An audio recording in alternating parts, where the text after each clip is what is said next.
சத்துவம் இல்லாதவனுக்கு எப்படி தருவார்னா, அவர் சமூகத்துல யார் இருக்கிறானோ அவனுக்கு அவர் பலன் தருவார். அவர் சமூகத்துல யார் இருக்கிறானோ அவருக்கு அவர் சத்துவம் தருவார். இந்த கரப்டான வேர்ல்டு ஜெயிக்கிறதுக்கு பரிசுத்த ஆவியோட பலன் ரொம்ப ரொம்ப ரொம்ப அவசியம். ஐயா, ரொம்ப கிரிட்டிக்கல் இல்ல, ரொம்ப காம்ப்ளிகேட்டடா எடுத்துக்காதீங்க. பரிசுத்தமா வாழணுமா, regular prayer, regular Bible reading. எனக்கு ஏசப்பாவை ரொம்ப பிடிக்கும்னு சொல்றவங்க கை தூக்குங்கன்னா எல்லாருமே சொல்லுவீங்க, இயேசுவை காதலிக்கிறேன், அந்த பாட்டுல எல்லாருமே பாடுவோம். ஆனா தனி அறையில போய், ஏசப்பா நீங்க உங்க பிள்ளை ஸ்டீஃபன் உங்களை பார்க்க வந்திருக்கேன், அப்பா இன்னும் என்கிட்ட மாற்ற வேண்டிய ஒரு விஷயம் இருக்கு, தனிப்பட்ட அறையில தனிப்பட்ட தேவனோட போய் அவர் சமூகத்துல இருக்கிறவன பிசாசு பார்க்கும் போது இவனை என்னால தொட முடியல. அவன் என்ன விட ஒல்லியா இருந்தாலும் பரவாயில்ல, அவன் என்ன விட ஸ்கெலிட்டடான பர்சனா இருந்தாலும் பரவாயில்ல, அவன் இருக்கிற இடம் பிசாசுடைய இடம் இல்ல.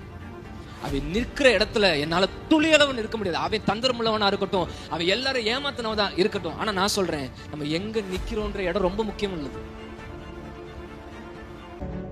ஆவியானவர் எல்லாருக்குள்ளே இருக்கார். நீங்க போடுற ட்ரெஸ் அவருக்கு பிடிக்கலன்னா சொல்லுவார்.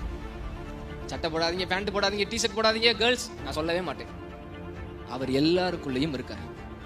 சம்டைம்ஸ் போட கூட வைப்பார். ஏன் தெரியுமா?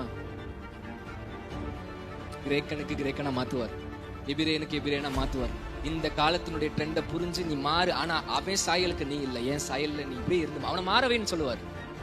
வெள்ளை சட்டை போட்டு பாஸ்ட் பைபிள்லாம் எடுத்துட்டு போனா யாரும் கிட்ட வர மாட்டான், அவனை போல மாத்தி சம்டைம்ஸ் கொண்டு போவார்.